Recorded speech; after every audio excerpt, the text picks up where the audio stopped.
Very much, Mr. Chairman, Ranking Member Grijalva, for allowing me to testify on this bill, H.R. 4272, the Forest Access in Rural Communities Act.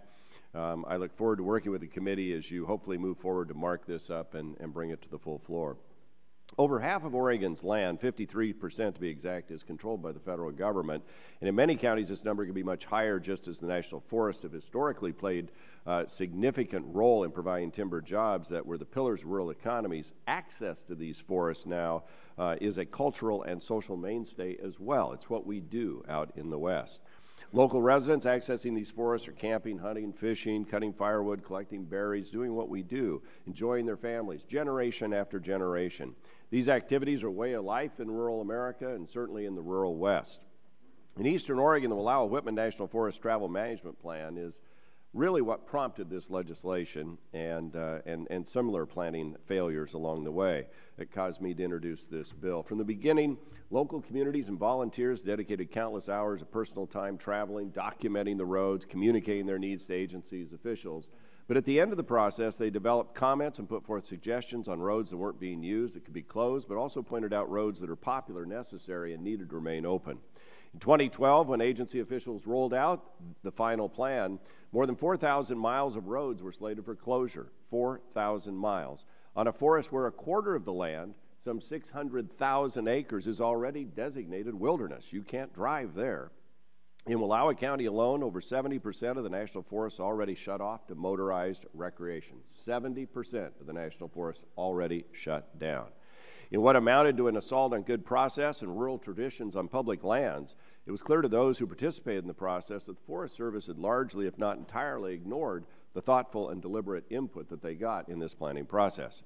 Having faced years of declining timber harvest and the resulting unemployment and, frankly, rural poverty created by lack of management on our federal lands, the agency, frankly, ignored local citizens. And at one point, close to 1,000 citizens in a small rural county, or 3 counties in this case, turned out to protest the arrogance of the Forest Service. And I don't use that term lightly, and Ms. Walden and I go back a long ways when she was on the Deschutes Forest.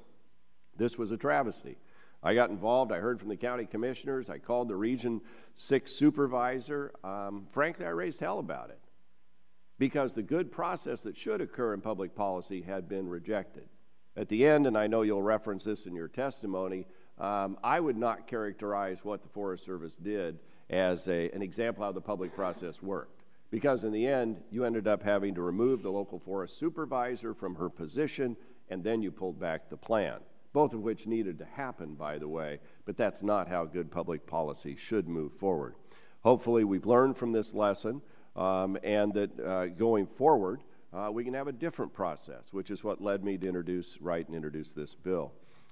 We have support from 5 counties, 7 forest user groups that I'd like to enter into the record without objection, Mr. Chairman. This legislation simply puts a stop to what I see as a flawed travel management planning rule that applies a one-size-fits-all approach for road management on every community. I actually chaired an oversight hearing on this issue back in about 2005 or 6 when young Mr. Crandall had hair and was the counsel on this committee.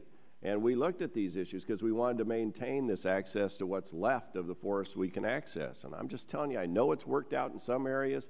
In a lot of my district, people are furious that their whole lifestyle is being shut down. County commissioners, and you'll hear from Mr. McClure, say, look, we got to be able to access these forests for rescue, for firefighting, and for our people.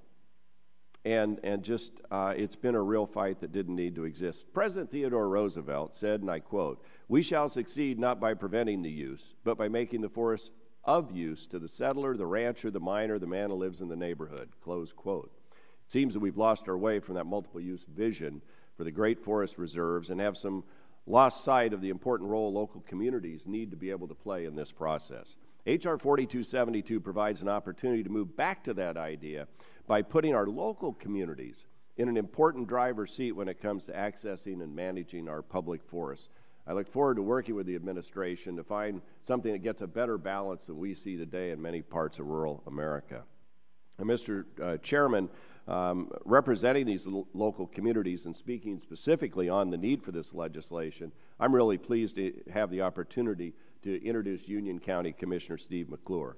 Steve and the residents of Union County that he represents so effectively, so ably, so capably, were at the heart of the Wallowa-Whitman travel management planning process in a responsible, thoughtful way, where they actively engaged in the process only to have their input then ignored by the decision the Forest Service made. So I think you'll find his testimony quite helpful in this debate so that we get back to a better balance of having local input really matter in the process and a Western way of life of accessing America's public lands restored. With that, Mr. Chairman, I thank you for your courtesy and your indulgence. Thank you. Ms. Walden, we'll turn to you next for the Forest Service recommendation. And once again, you're testifying on a couple of bills. You don't need to take 5 minutes on each of them. Be judicious. You're recognized. Thank you, Mr. Chairman, members of the subcommittee, Congressman Walden, for inviting me here today to testify regarding two bills affecting the national forests. Many visitors to America's national forests, for many of them, motorized access represents an integral part of their recreation experience. People come to the national forest to ride on roads and trails in pickup trucks, ATVs, motorcycles, and a variety of other conveyances. We see something new every day. Motor vehicles are a legitimate and appropriate way for people to access and enjoy the national forests in the right places and with proper management.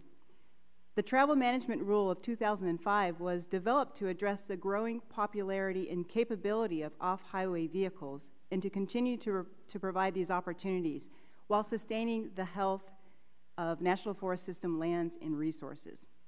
On a national scale, it's critical that we continue to manage the National Forest System for multiple uses, including responsible recreation, while conserving these great resources for future generations.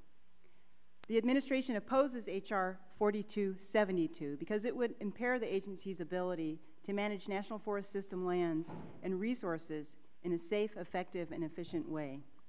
Under the Travel Management Rule, travel management decisions are made by the local forest supervisor or district ranger, and the rule requires a broad spectrum of interested and affected citizens to be able to provide their input and to be involved, as well as tribal governments in making these management decisions.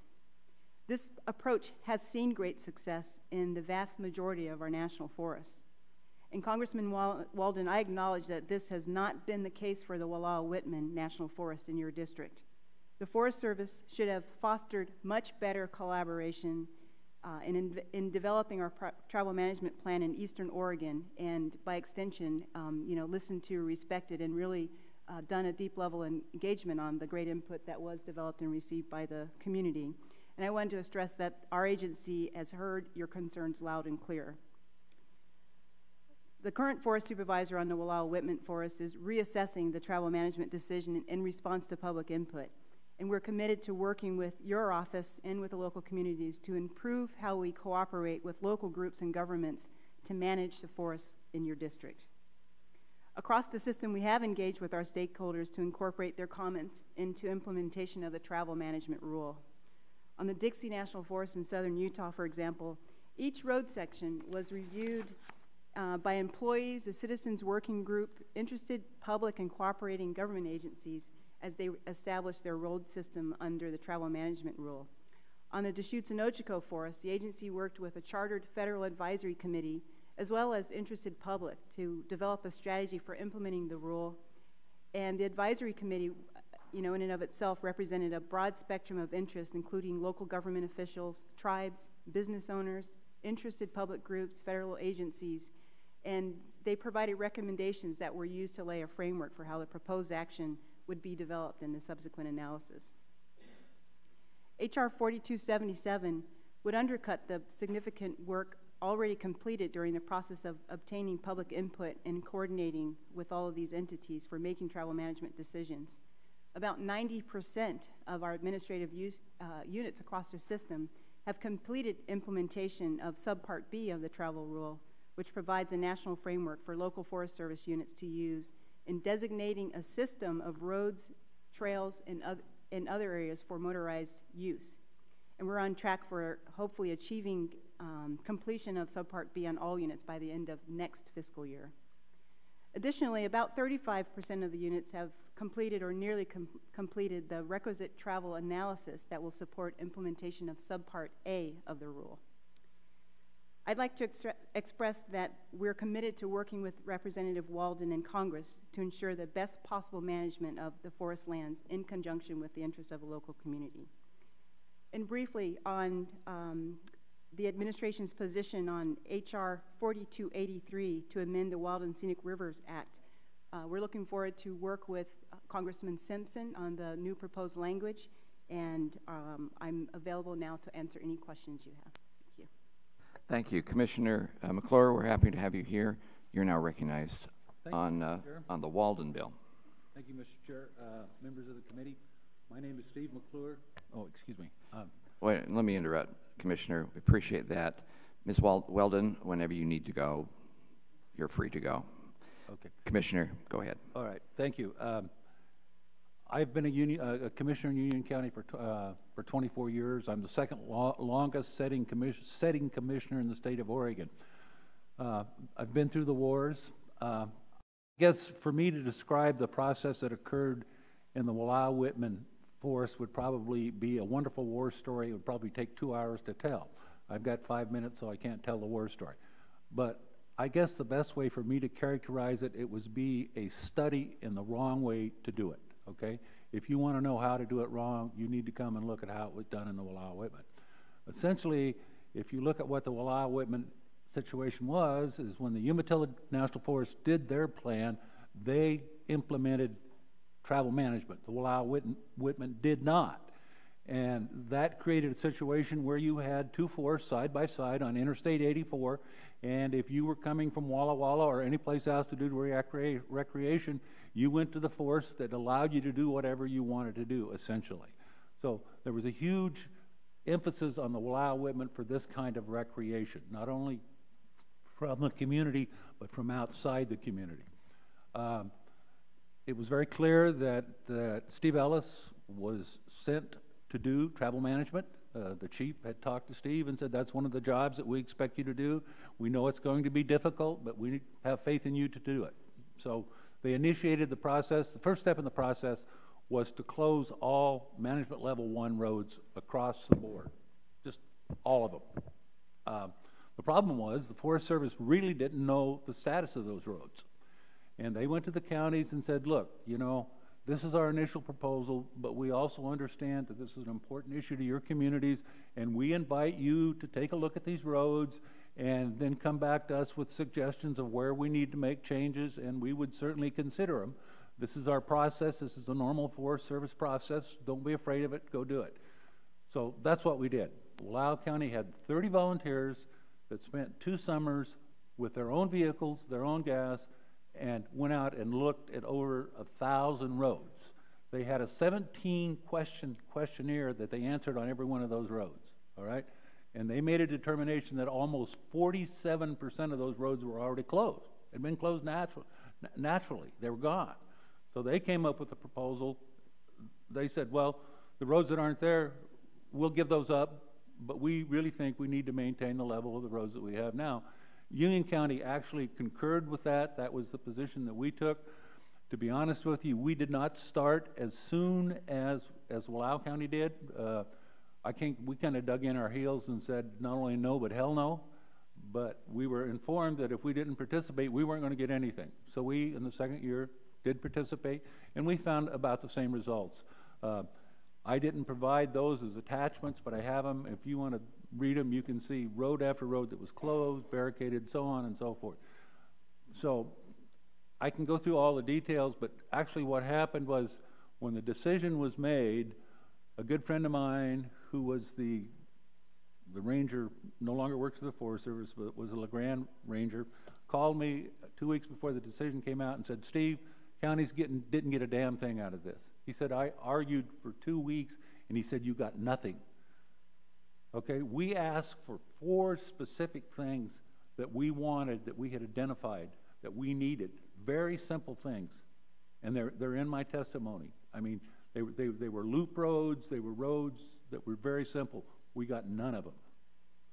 So the outcry that you got for the public, the Congressman mentioned it, I have never seen in my 24 years the size of the outcry that community had.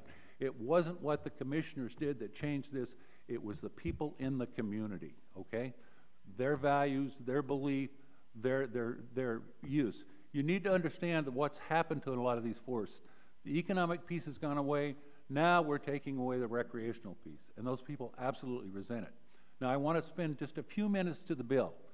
You know, it appears if you first look at the bill, this gives county commissioners a free pass, all right? Gives them a veto. This bill does not give us a veto. We have to have travel management. We are working on a timber sale right now in the Wallowa-Whitman, and the issue of travel management has come up. And we're being challenged because we don't have a rule, okay? But it makes commissioners step up to the plate and raise their hand and do it in concurrence. Right now, it's easy for me. If the Forest Service, I just say, hey, they made the mistake, I didn't, I write. But we have asked for years for that participation, and we're willing to do that participation, and that's what this bill provides for. Thank you, Mr. Chair. Thank you, I appreciate that. We'll now have questions to our witnesses on this particular bill. I am going to yield my time to Mr. Walden if you have some particular questions of the other two witnesses. No, thank you, Mr. Chairman. I appreciate that and allowing me to say a few words. I think Mr. McClure, Commissioner McClure, really summed it up well. And he's not alone. As you go across eastern Oregon, commissioners really want a better relationship with the Forest Service when it comes to these roads. In some cases, I've heard from commissioners that have that, but it's so dependent upon who's in that local forest. And it shouldn't be that way. And that's why, you know, we wrote this bill to try and make the point and move forward to build better collaboration at the local level. As I got to tell you, Steve really stepped up, and his colleagues. And there were other counties around there weren't quite sure they should go down this path, and their local voters and residents weren't sure they should even participate. And so you can imagine what happened when they finally convinced everybody, as did I, you better participate so you're doing the public process, so you have your input, or else the Forest Service won't be able to evaluate what you suggest, only to find out all that gets thrown out. Now there's no confidence in the system. Now 1,000 people turn out. This isn't downtown Portland. We're turning out 1,000 people. It's no big deal. How many people live in Union County, Steve? 25,000. 25,000. So 1 out of every 25 showing up for a meeting. If that doesn't get your attention, and I had to make calls and all of that as well, and we had to do it, frankly, on the Malheur. When the new forest supervisor or Region 6 supervisor came as one of the first place I took him was the Malheur, because the same issues were bubbling up there. And so it's not just this isolated case. Other places, yeah, I would admit it's worked out, and certainly probably in other regions of the country it's worked out. But the feeling that folks I represent have, and that I have deeply, is you already locked off X% per forest on wilderness, roadless, whatever. Now it feels like you're coming back for the rest.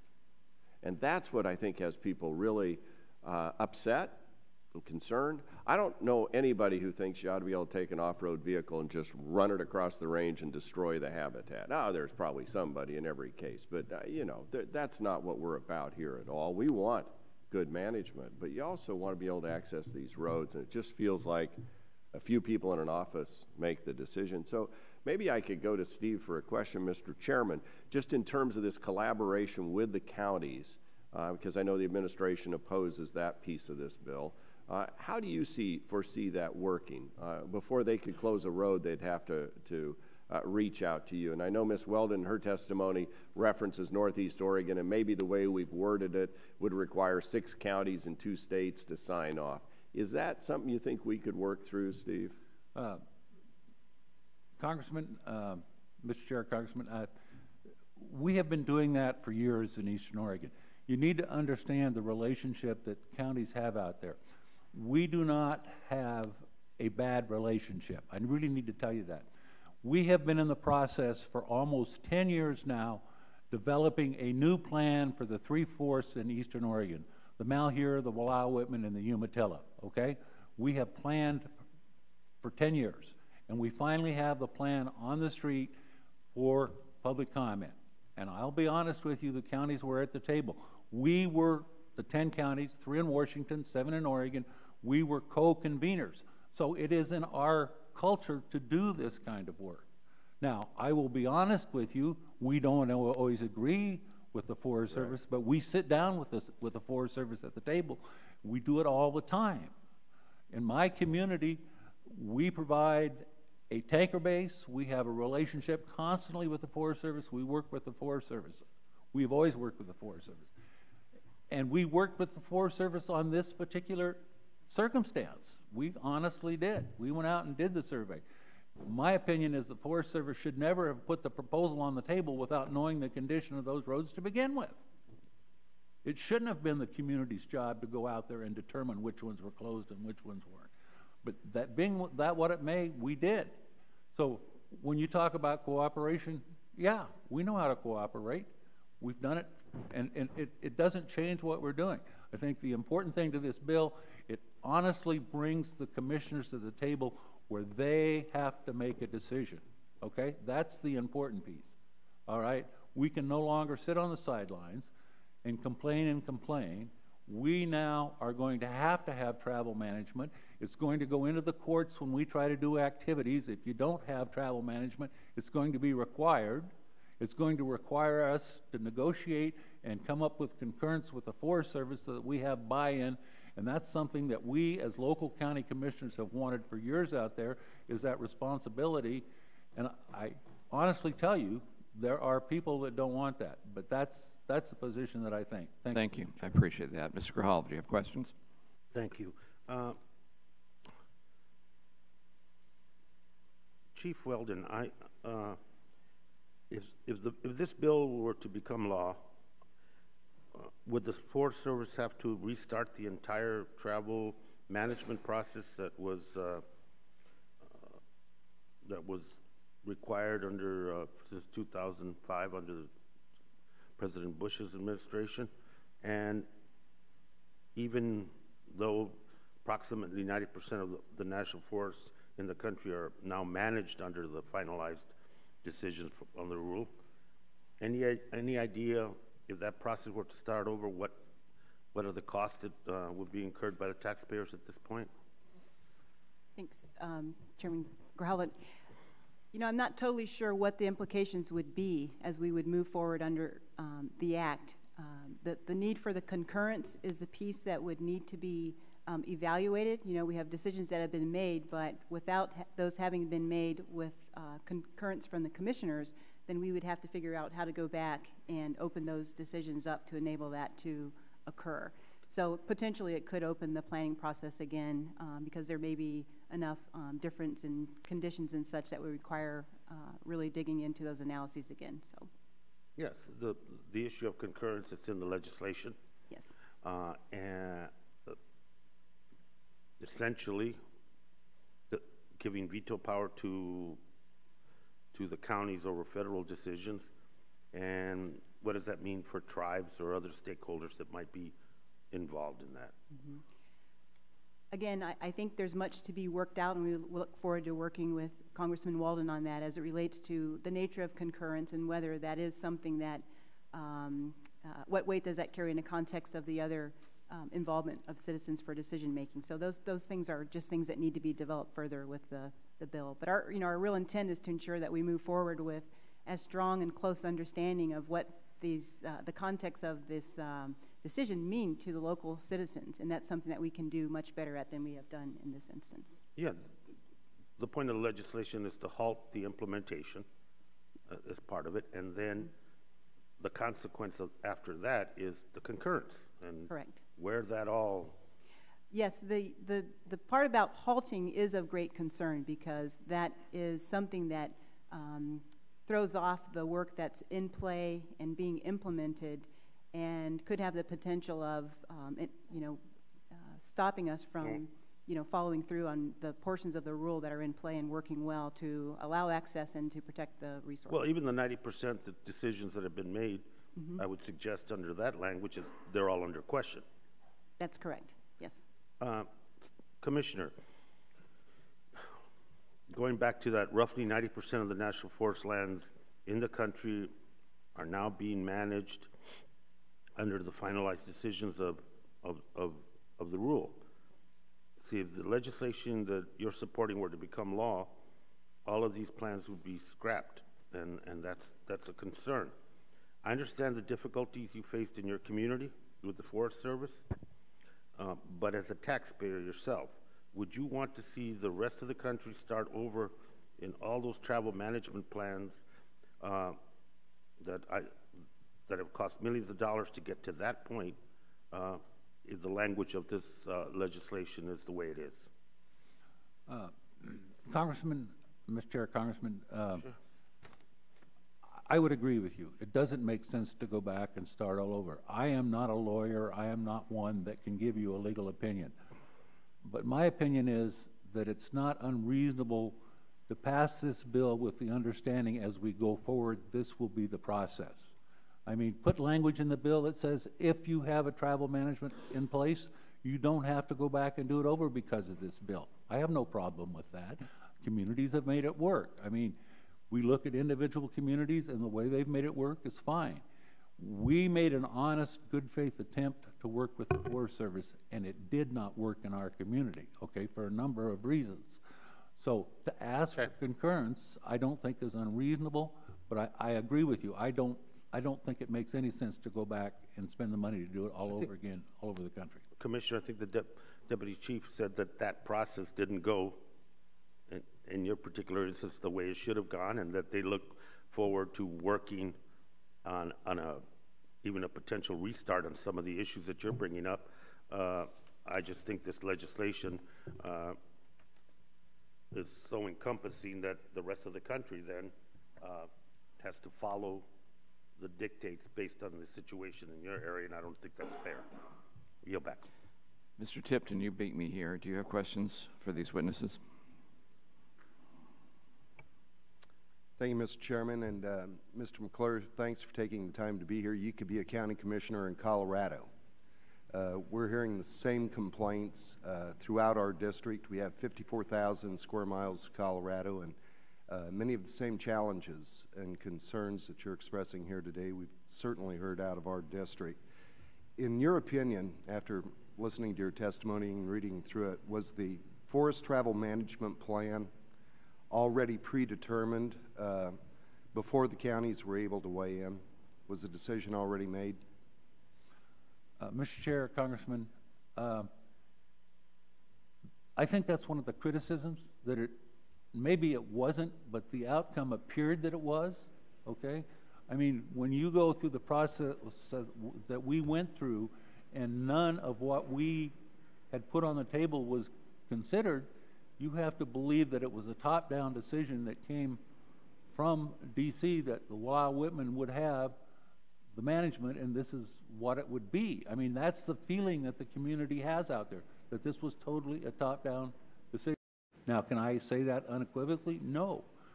But that's the feeling that we have in our community. We were not considered in the process. You made some requests, some suggestions for the management plan. Could you just give us a couple of examples of what those requests were to be included? Well, we went with option 3, which was considered the Wallowa County option. Wallowa County did a fantastic job of identifying roads. And their position was simply, okay, the roads that are no longer serviceable, we take them off the list. But we keep the rest of them on the list, all right? We allow people to use the roads, you know. These are last mile roads. They're the ones that get you to your elk camp. They're the ones that get you to the Huckleberry Patch. They're the ones that get you to the last mile. And if they're still functioning, we allow them, okay? There's not a lot of cost to them. They're dirt roads. But they're the piece that brings the public into the recreation area. That we accepted that. But we asked for things as simple as to maintain connectivity between private lands and Forest Service lands. You know, routes that we had sounds reasonable that were simply, to me. Yeah. if you took the Forest Service piece out, the loop route went away. Right. I mean, what we were asking for was extremely simple, and there was only 4 specific things that we asked for. So you asked for 4 specific things. Sounds reasonable to me. What was the response from the Forest Service? What would we want for the Forest Service? You know, did they give you an explanation as to why they disregarded the requests that you made? I think part of the problem that happened was there was a change in leadership at a crucial time when this happened. You know, the forest supervisor that went through the process went back to work for the BLM in Idaho. We got a new supervisor who I really don't think understood it and made a decision in total disregard from what the community had made, okay? If you really want to look at it, that was a huge mistake, okay? It was a personnel change. Right. And essentially, the input from the community was totally disregarded. Input from the community was totally disregarded. You know, I'm a big believer in having that collaborative process. In Colorado, where we have a lot of public lands, it's worked well to try to be able to work out some of these issues. But Ms. Walden, maybe you could answer for me. We'd had Chief Tidwell before us talking about closing of public lands. We had forest fires out in Colorado in my district, West Fork Complex fire that went through. When I went to the incident command centers, they said that the model that the Forest Service had was completely out the window. This was impacting public safety, not to mention just access into these public lands. So can you assure us that when you're holding these hearings that you're actually listening, or is this just eyewash? I can assure you we're listening. I'm listening, and I really appreciate hearing the county commissioner describe, you know, what we hold to be very important, that we make better decisions when we make them with the interests of the local community in mind. They're better, but that doesn't mean they're easy. So I just want to emphasize to you that what we're talking about here by way of effective collaboration is extremely important. Well, when we're talking about effective collaboration, 4 simple requests. Right, and Simply, what I would they were commit to- disregarded. Yes, and Is that listening? in that instance, it was not listening. It was not, but And what the policy's in place. Correct, and our policy wasn't followed in that instance. So what I would say is that, you know, as we move forward, we need to hear and listen and take into consideration the hard work that the local community did to help us make a decision. Okay, thank you. Ms. Garcia, you just joined us. Are you up to speed yet, or do you want more time before you ask questions? All right, Mr. McClintock, do you have questions? Yeah, thank you, Mr. Chairman. You've heard from Oregon, you've heard from Colorado. I represent the lion's share of the Sierra Nevada, and my district runs from Truckee north of Lake Tahoe through Yosemite Valley all the way down to Kings Canyon in Fresno County. And I have to tell you word for word what Commissioner McClure has said about the sentiments of local officials in his region are what I am hearing constantly from the local officials in my region. There's a very strong sense that local wishes are not being considered by the Forest Service, and that the Forest Service's maxim of Gifford Pinchot years ago, greatest good for the greatest number in the long run, has been radically altered to a policy of look but don't touch. The widespread shutdown of access roads in our region has severely limited public access. In many cases, local governments have actually volunteered to maintain the roads when the Forest Service has said, oh, we just don't have the funding for it, despite the fact they're sitting on one of the most valuable assets the U.S. government owns, the national forests. Local governments have stepped forward and said, fine, we'll pay to maintain those roads, and they have been turned down by the Forest Service. It's inexplicable. Mr. McClure's point is spot on. It is shutting, you've already shut down economic activity on our public lands, which has severely impacted the economies of these local mountain communities. But you've always said, well, don't worry about the fact we're shutting down timber. Don't worry the fact we're shutting down minerals. Don't worry, because you will always have recreation. And now you're shutting down the recreational opportunities. The public resents it. It resents it intensely. You know, 42% of California is owned by the federal government. In my district, I have Alpine County. 96% of Alpine County is owned by the U.S. Forest Service. When the Norman and Plantagenet kings declared 1/3 of the land area of southern England off limits to commoners, they declared it the Royal Forest, the exclusive preserve of the king, the king's foresters, and the king's favorites. The public resentment was so strong that no fewer than 5 clauses of Magna Carta were specifically devoted to redressing these grievances. And I have to warn you, as I have been for years now, that public resentment is building and building in California, obviously, and also in Colorado, obviously also in Oregon. The preservation of the public lands for future generations doesn't mean closing them to the current generation, and yet that appears to be the overriding policy of the U.S. Forest Service today, and that is not going to be allowed to stand. This is increasingly the attitude of the U.S. Forest Service under this administration. You've been warned and warned and warned of the public resentment this building, and yet the Forest Service has obstinately proceeded in this exclusionary policy. You know, I will warn you again, it is not going to be tolerated by the public. You know, 30 years ago, we harvested the excess timber out of the national forest before it could burn. As one forester said long ago, sorry, I don't know what, you too, huh?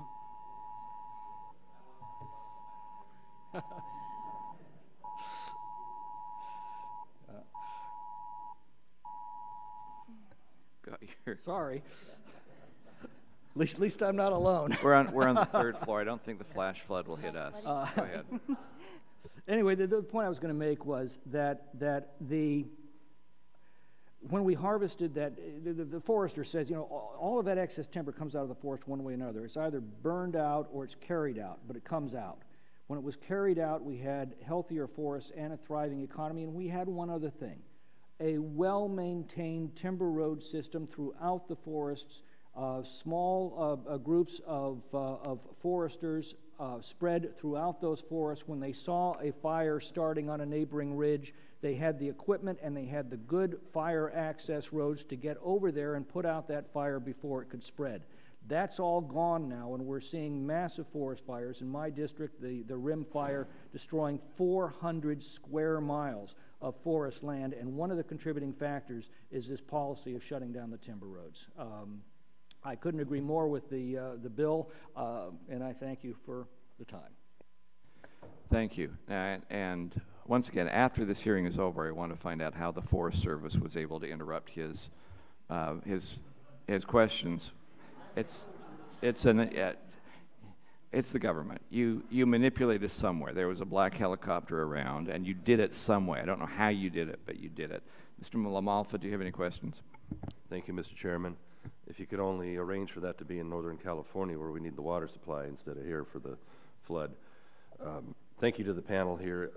Again, I can echo a lot of the same frustrations and complaints that Mr. McClintock did, Mr. Tipton did, and the reason for Mr. Walden coming forward. I represent the area basically north of Mr. McClintock's district, and we have many county supervisors that express, and the people that have in the past until recent years used the forest and used them wisely, but nonetheless had the access. And now what you find, and I get probably more complaints about this, well, except maybe the VA, than anything else, is that the access to the public's land has been denied. A recent policy of travel management or non-travel management has found people with more and more closed gates, very, very arbitrary, and that's a part of the problem as well. Then it's when you have a new person that comes in, you've got a new attitude. You have a new subjective way of looking at how this particular unit be managed, and so there's no set rule, and so I don't see a thing wrong with this law that Mr. Walden's pushed forward, this proposal 4272, simply requiring that if something, like part of the language, if it will or can reasonably be expected to alter public access in the natural forest system lands of the unit, including any change or access, then it'll be subject to a little more closer scrutiny by the local folks, local government. What could possibly be wrong with that, Mrs. Walden? I think that the law itself is affirming the value and importance of the level of collaboration and connection and engagement we need to have with the local citizens, and that the counties as a representative can be of assistance to that.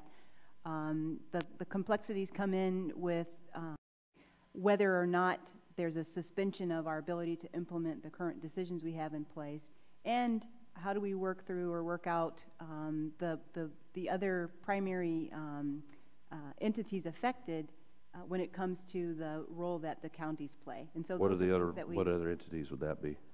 There are tribes, there are other stakeholders that may not be associated with the decisions that the counties would make. So I'm just saying those are things that we would like to keep working with the committee to be able to resolve, so that I'm sure the tribes can be very effectively worked with on that, and similar to the local government. There's a lot, it's another form of government, and I'm sure they can be heard very well, but that shouldn't be used as an excuse. The reason that, again, we're so frustrated is that you might get a new forest manager in there or a current one that decide, hey, this is my forest, and we're going to do it this way. And if I could please address that, you know, We've had that attitude, very, very frustrating in the north, and it's yes, been locked gates. it's a, you know, when we bring leadership in for the national forest, we all need to have the same intent, and that is a core value of working very closely with local communities and being able to stay consistent with our policy. And we owe that to the communities not to have, you know, very distinct swings in intent because of the, you know, I'd say the inherent connection and contract that we have with that local community on how we certainly owe that in a collaborative process, and we haven't been getting that. It's been very closed off in many cases here, and so, and I would have to strongly disagree that just because it's already in place doesn't mean we can't go back, because, you know, Mr. McClure, their group has been very active in the process. Maybe some of the other group supervisors or commissioners kind of got caught before they really understood what was going on and the initial decisions were made. So I think we'd have to have the ability to go back and redo or adjust or modify or slightly tweak, however you want to look at it. A management plan is in place, because if you still ask those people in those districts, they're probably still very dissatisfied with their lack of access by the whim of a new administration or a new manager in that district. So we shouldn't alter this legislation at all just because those units have been done or finished, this plan is in place, doesn't mean, hey, it's over with. They need to have that ability to alter a decision that was made. What would you say to that, Mr. McClure? I certainly appreciate what you're saying, Congressman. You know, I'm looking at from my perspective going forward. I was not involved in the decisions that were made. You make a lot of sense when you make that discussion. But I would like to comment on the comment about how we get representation from other parts of our community. I need to tell you, just like you, Congressman, I'm elected, okay? I've stood 7 times for election in Union County. I lost the first time, all right? I just finished going through my last election here in May, all right? I have a job evaluation every 4 years. If I'm not representing that community, I don't continue to do that. So to imply that I am a county commissioner am not, or a county commission is not qualified to make those decisions, I dispute that. We are just like anybody else as an elected official. You know, we represent our community. So Sir, we're over time, and I'll come back to you on the second round here, but I appreciate that, because you probably make a decision closer to your people than anybody can 3,000 miles away in Washington, D.C. I'll yield back and come to you in the second round. Thank you. Does any member have any further questions for a second round?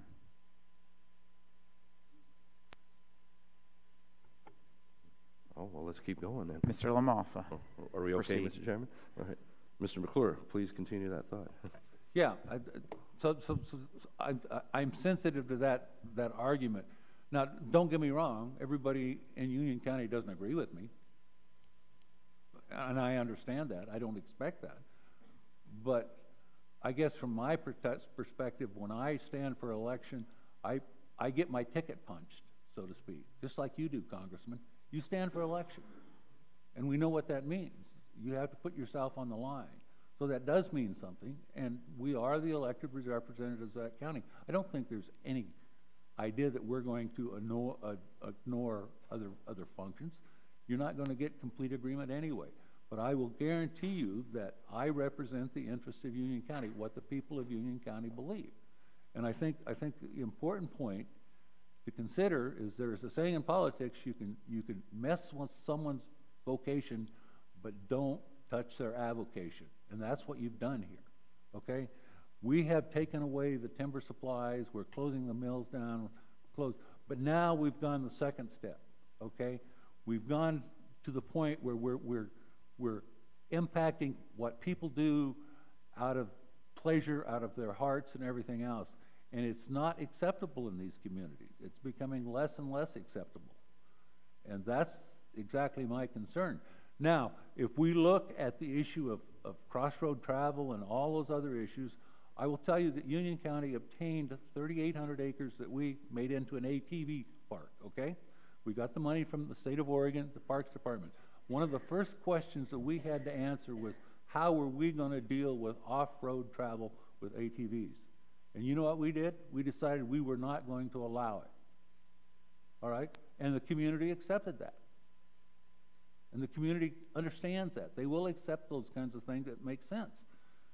And we're not the only one that have done that. Morrow County has one that's 9,000, almost 10,000 acres, and they've done the same thing. So you can do this responsibly, listening to... Well, you need to give people an outlet, and they find that there's no outlet. State of California, they had their what's called the green sticker fee doubled with the consent of the off-road community some years ago to put more money into the fund to open off-road and maintain off-road facilities. That money was swiped by the state legislature and moved into other areas. And so here we are, off-roaders holding the bag once again for a lie. And so this Walden legislation, I think, is perfectly in line with having a better say by your local government to determine, does it make sense for your community? Does it make, is it right that you know, we can get together and discern where it's appropriate, where it isn't? We're finding just locked gates. We're finding people that approach those gates, they park their vehicle. Heck, you got people overzealously fining them for the way they're parking their vehicles in front of the locked gate. So it's making people very angry in these districts like mine, Mr. McClintock, and probably the others as well. And Ms. Walden, there needs to be a heck of a lot more connectivity. So if you coming in here and saying you're opposed to this legislation, I don't have a lot of sympathy because it hasn't been very collaborative up to this point. And I'll yield back, Mr. Chairman. Thank you, Mr. Grijalva. Thank you, Mr. Chairman. Two quick questions. Deputy Chief, going back to the point I think you started to discuss, could this legislation put the federal government in potential violation of its trust and treaty responsibility to tribes? Say, hypothetically, if a proposed action is needed to meet treaty obligations such as off-reservation hunting, fishing, or the protection of a sacred site.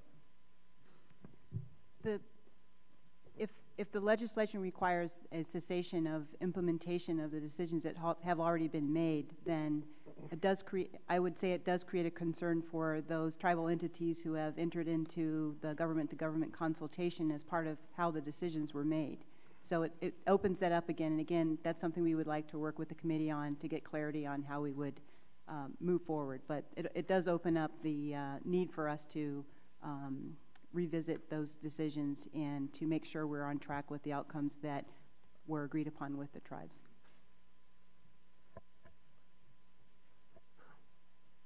Mr. Commissioner, I just, a question about how far does one extend the input? Because this legislation elevates counties to some extent above all other stakeholders. That's why I asked a question about tribes. Let's say, hypothetically, vacationing families from Portland, they want to weigh in on the planning process for the National Forest in Eastern Oregon. So these people that from Portland are coming there to the area to hike, bike, hunt, fish in your local community and helping the local economy. Would they get equal input? What level of input would they have since they're not from that immediate county region? Would they get input? Yeah, they would get input, certainly. I mean, if they are using public lands, we would listen to input from people outside the community. We have a relationship with the tribes. We deal with 2 tribes on a constant basis. We would take input. We understand that concept. I do represent specifically the citizens of Union County. I do represent what their concerns are, but to suggest that we wouldn't listen to outside input, no, we would listen to outside input. You know, listening, what I'm asking, since they're not constituents in the sense of the word, what would be their level of input? Equal, and what role would they play in that process that the counties would be involved in terms of validating whatever plan comes out from Forest Service. Someone outside the county? Yeah.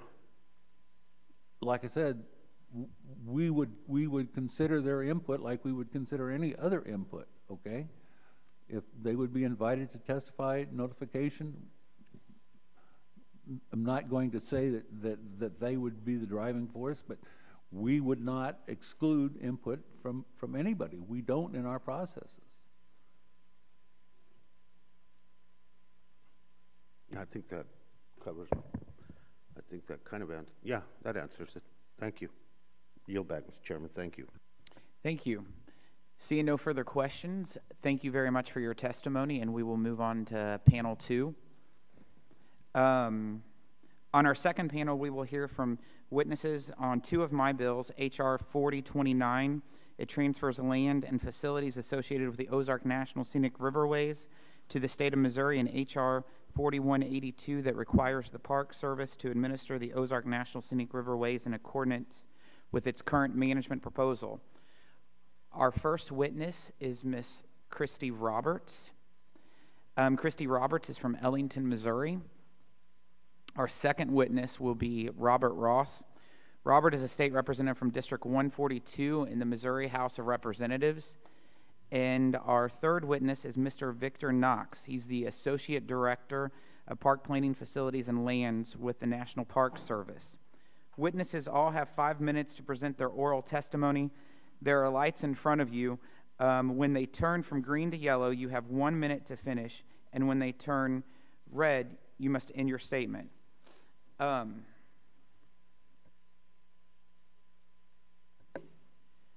First, let me thank the committee for taking their time to consider my 2 pieces of legislation, H.R. 4029 and H.R. 4182 regarding the Ozark National Scenic Riverways, a national park contained wholly within the 8th Congressional District.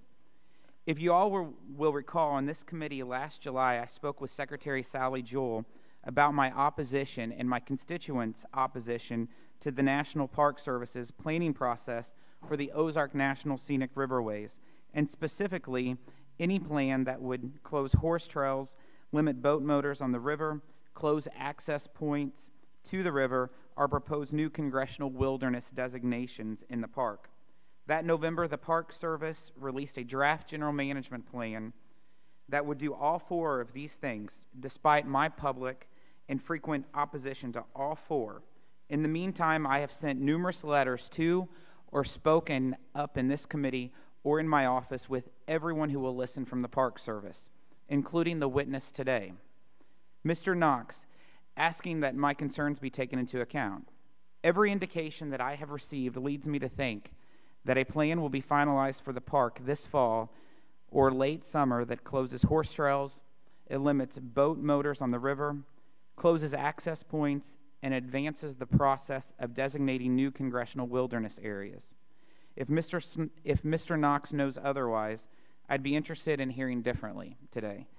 Having exhausted other remedies, I propose 2 different approaches to dealing with the management issues on the Ozark National Scenic Riverways. H.R. 4029 would give the park back to the state of Missouri, and H.R. 4182 would amend the statute that created the park to ensure that the general management plan for the park stays the same way as it is currently, while providing the additional protections for public use.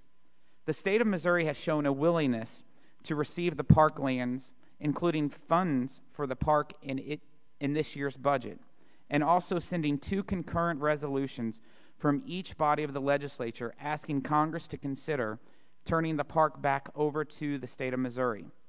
State Representative Robert Ross led the charge in Missouri to secure funding for the park, and he is here to testify today.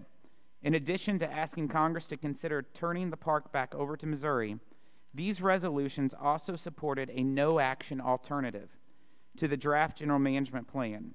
This alternative would leave the park as it is now, under a general management plan that has existed for over 30 years, and would not close horse trails or remove motorized vessels from areas of the park where they are currently allowed, close public access points, or prepare new areas to be designated as congressional wilderness areas.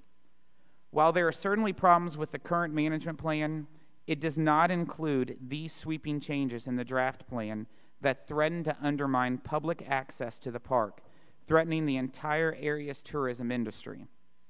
Ms. Christy Roberts is also here to testify today, and as a lifelong resident of the area, whose family has lived around and used the park before it was federal property, she can give you specific examples of how important the park is to the region, how the local folks take care of it, and how the Park Service has abandoned its duties to the park and to the region.